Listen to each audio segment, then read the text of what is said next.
Hey my Chilli con Carnage crew, I can't fucking wait to introduce this episode. We check out industrial metal musicians Author and Punisher on this episode of 5 Minute Reviews with their newest album, Kruller. Author and Punisher have the odd distinction of being the last band I have seen perform live before the shit hit the fan. I saw them open for Tool in 2019. They also have the distinction of being the loudest and most fucking intense band I've ever been bared to witness.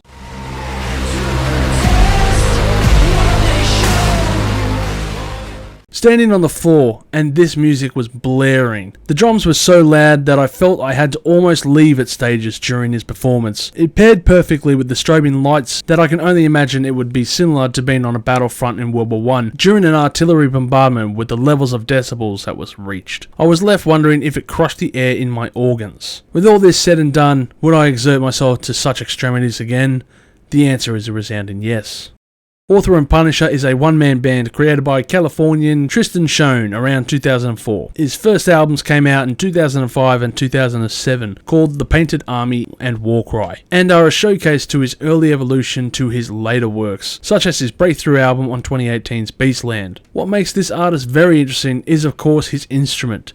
In fact, his instrument almost outshines his music. You see, Tristan is a mechanical engineer and created his own instrument from all kinds of electronic parts. It's quite the insane story, and there is a video I will link below about it all. Highly recommend to watch it after this review. Needless to say, this instrument is a one of a kind. I have to say this right away to anyone interested to hear the band or to newcomers to this channel, even to seasoned metal fans. This music is not going to be an easy listen, but it is worth it. I remember thinking, okay, I need to hear some more of these guys if they are going to open for Tool. So I started playing Beastland for the first time, and I stopped after 4 tracks. I was thinking, holy shit, this is good, but I can't listen to it for longer. How will I last in the concert? I persevered and came around to their music eventually. To be fair, their earlier stuff is probably more accessible. Well, as accessible as 10-minute long industrial metal, drone metal can be, I guess. So if Author and Punisher's first albums are like defanged cobras made so by future releases, and Beastland is beast mode on par with the Hulk playing the violin, then where does this leave the newest album, Kruller? Well, I won't go track by track here, because I doubt it would be interesting to hear me stating I love the droning sounds for 8 songs. No, instead I will use my basic bitch English skills to describe this album.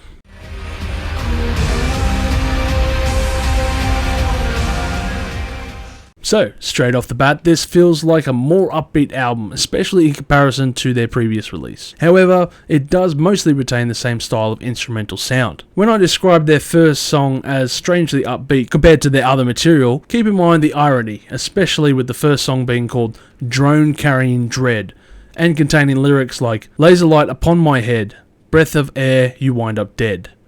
I hope you understand the complexity of this beast now. There are many incredible songs on the first half of the album, including the aforementioned Drone Carrying Dread, Centurion, and Incinerator. Maiden Star even shows a different side of Author and Punisher I didn't think I would hear in soft keyboard synth keys and a fairly clean vocal delivery throughout.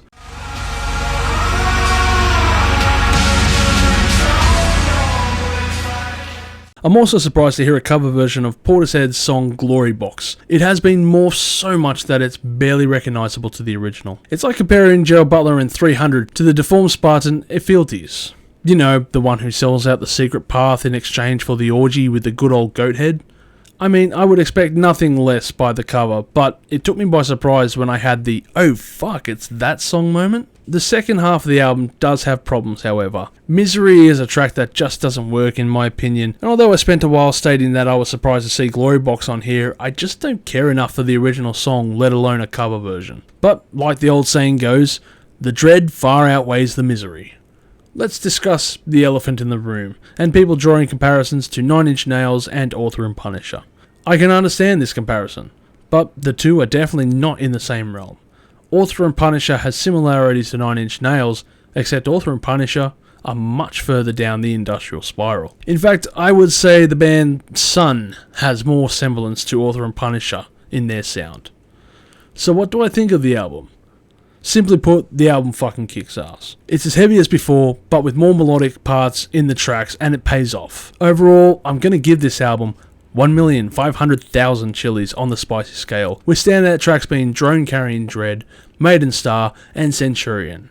If you have never heard this band and think they might be for you, then I would say this is a good starting album. It wouldn't surprise me if one of the tracks here ends up in my top 10 songs of the year. Give this album a spin now. Thank you for watching this video. If you have enjoyed it, please consider liking it and sharing it with your friends. And also don't forget to subscribe to our Chilli Con Carnage crew to stay updated on our newest videos. We're also on Facebook, Instagram and Twitter at Live Listen Erase. Please join us on those media platforms for all kinds of updates and discussions regarding music. And as always, stay spicy.